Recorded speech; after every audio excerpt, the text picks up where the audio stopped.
আজ মেখলিগঞ্জ মহকুমায় ব্লাড ব্যাংকের দাবিতে স্বেচ্ছায় রক্তদান শিবির আয়োজিত হয় মেখলিগঞ্জের কুচলিবাড়ির উপনচৌকি উচ্চতর মাধ্যমিক বিদ্যালয়ে।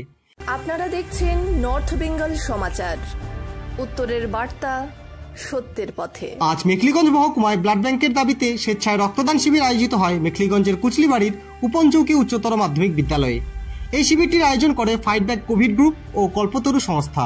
সহযোগিতায় ছিল মাথাভাঙ্গা ব্লাড ব্যাংক। এদিন অনুষ্ঠানে শুভ উদ্বোধন করেন মেখলিগঞ্জ মহকুমার বিধায়ক শ্রী পরেশচন্দ্র অধিকারী ও বিশিষ্ট সমাজসেবী অঙ্কিতা অধিকারী। উপস্থিত ছিলেন গ্রাম পঞ্চায়েত প্রধান সহ সমস্ত পঞ্চায়েত সদস্যা, ফাইট ব্যাক কোভিড গ্রুপের কর্ণধার তন্ময় সেনগুপ্ত, কল্পতরু সংস্থার পক্ষ থেকে ছিলেন কাজল অধিকারী, কুচলিবাড়ি থানার ওসি ভাস্কর রায় সহ অন্যান্যরা। বিশেষ অতিথি হিসেবে উপস্থিত ছিলেন এদিন নবিউল আলম। আজকে আমরা এই উপনচৌকি হাই স্কুলে কুচলিবাড়ির প্রত্যন্ত এলাকায় আমরা fight back covid group, Kalpataru স্বেচ্ছাসেবী সংস্থা এবং West Bengal voluntary blood donor society এর উদ্যোগে, যৌথ উদ্যোগে আমরা একটা ব্লাড ক্যাম্প করছি, blood donation camp, voluntary blood donation camp. তার মুখ্য উদ্দেশ্য হচ্ছে রক্ত সম্পর্কে এবং রক্তদান আন্দোলনকে এগিয়ে নিয়ে যাওয়া। আর রক্তদানের মাধ্যমে আমরা জানাতে চাই প্রশাসনকে যে মেখলিগঞ্জে ব্লাড ব্যাংক নেই, মেখলিগঞ্জে ব্লাড সেন্টার খুব দরকার।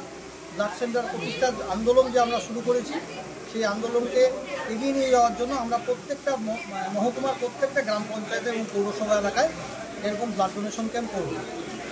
আর আমাদের যে আজকে যে অনুষ্ঠানটা হলো, তার মাধ্যমে আমরা মুখ্যমন্ত্রীকে যে চিঠি পাঠিয়েছি তার কপি বিধায়ককে দেওয়া হয়েছে এবং তার সাথে একটি খাতা রেজিস্টার তৈরি করা হয়েছে, যেটা হচ্ছে গণস্বাক্ষর অভিযান ব্লাড ব্যাংকের জন্য। তো আজকে কতজন ব্লাড ডোনেট করলেন? এখন অবধি আমরা যা দেখতে পেয়েছি, এখন অবধি 24 জনের মতন হয়ে গেছে। দেখা যাক কত হয়, আমরা ঠিক বুঝতে পারছি কত হবে। Thank you. ব্লাড ব্যাংকের বিষয় নিয়ে তার জন্য এরা সহযোগিতা করছে এবং আমি তাদেরকে ধন্যবাদ জানাচ্ছি। এবং এরা যে সারাক্ষণ তুলে দিলেন সেটা আমি যত জায়গায় সেটা পাঠানো করব।